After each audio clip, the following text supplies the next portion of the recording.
Okay, this is a screen recording which will hopefully help mentors prepare report 1 without having to go to any meetings, which is great. Hopefully it'll be very, very quick. If you've read the subject handbook, all this information is in there, but I know sometimes we don't have time to do that, or you may have other questions. And if you do have any questions, please do feel free to email either myself or Fran. It is a statutory requirement, so we do need to make sure that we do it properly. So I'm just going to go through these different areas here listed on the screen as quickly as I can. You can get on with doing something more fun. So before you start writing the report, it's really important that you have all the information available about how the NQT is actually doing. Now, that could be things that you've done yourself through your informal observations. It could be the formal lesson observation that we've done. Feel free to have a look at their progress tracker and see from their reflection on how they think they're doing. And bringing all that information together. There's no one source that's the definitive source on them, and you do know them the best.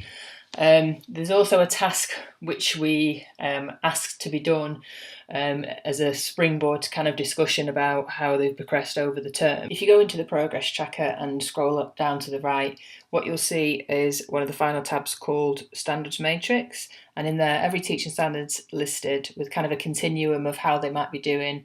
It is basically so that we can show to anyone who is inquiring, for instance, to the local authority, have they made progress over the year, and that we're aware of what that progress is. So all we need to do is either they can do it and bring it back to you, or you can do it as part of your subject mentor meeting, is to rag where you think they are, basically.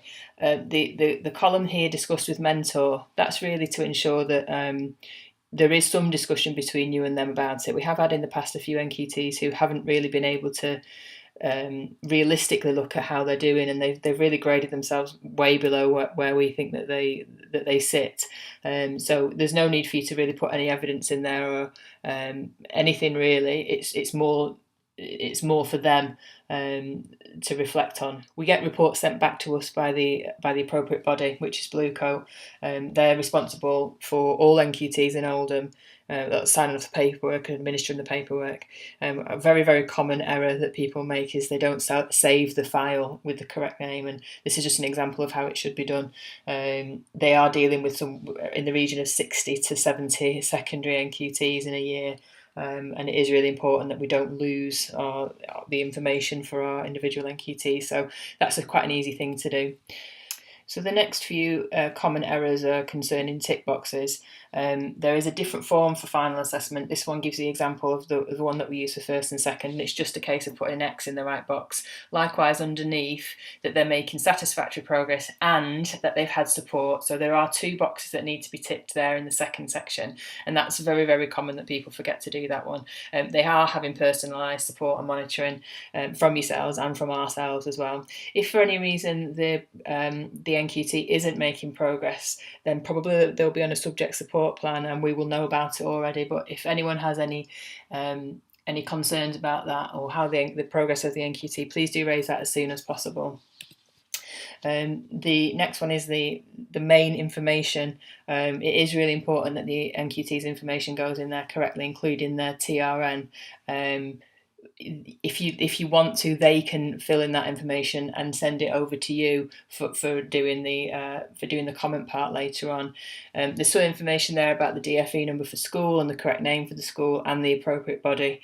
And then just at the bottom, this section here about absences. If you contact Hayley Cassell, she'll be able to give you an up-to-date number of absences, because sometimes we've ended up with people having things. Trips being wrongly coded and things like that, so it will be good for you to just check those things out. Start of the assessment period is going to be the first day of school for this term, and end of the assessment period is going to be the last day of school. So even though that falls after when you're reporting, that they're the dates that you need to do, and that's the same for every time you do a report. The first day is whatever the first day of term is, the last day is the last day of that. Any section that's in blue is for the NQT. Normally what would happen is you get them to fill in their personal information, you then take over, do the comments, and then it goes back to them for this verification. It's basically to say whether they've read it or not. There's absolutely no need for them to do really long comments. It can be a couple of sentences. This is actually quite long. It doesn't need to be. Sometimes they use it as an opportunity to thank you formally and have that on record. But the basics are they need to say that they've seen it and it's been discussed. This is only going to be relevant for you really if you've got an NQT who's not continuing. Just make sure that you fill in this box and put the X next to it, because again it's something that they will happily resend them to us for. And then finally, this section is slightly different to how it has been in past years. The instruction tutor is myself, Kira Potts, rather than the subject mentor name. So you can just type my name in there if you want to. The signature section, get the NQT to put their name in capital letters in the box, but don't get them to sign it yet, because the rules about having the electronic signature have changed. So I'll come back to that in a second. NQT reports have been very, very lengthy and not necessarily a good use of a teacher's time in terms of how is it going to impact the NQT's practice.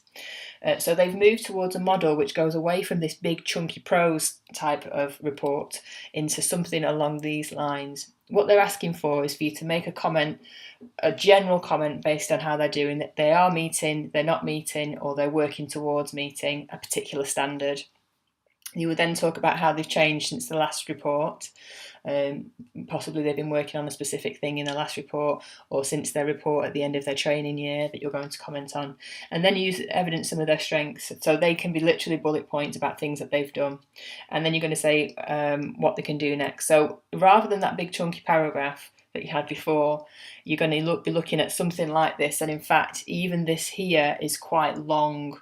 It can be much more simple. It can be a list of things that they've done. So you can see here, good progress with the standard. What have they done to change over the time? Specific things that they've done. And these are things that you would be looking at the Delta stuff, you'd be looking at the lesson observations. Feel free to pull quotes out of those, just copy and paste them across. That's quite a common thing to say that progress is classed as blah, blah, blah, blah. And then a final sentence of a target. Now this information here, what you could do to save yourself some time is to either do it in a subject mentor meeting together, or actually send them away and ask them to come up with a list of things that they think constitute evidence for that section. Obviously you would need to check them and verify them and make sure that you're happy with them, but it is something that you can do if you've got a particularly proactive NQT, and it just again saves you a little bit of time. So hopefully that's of help.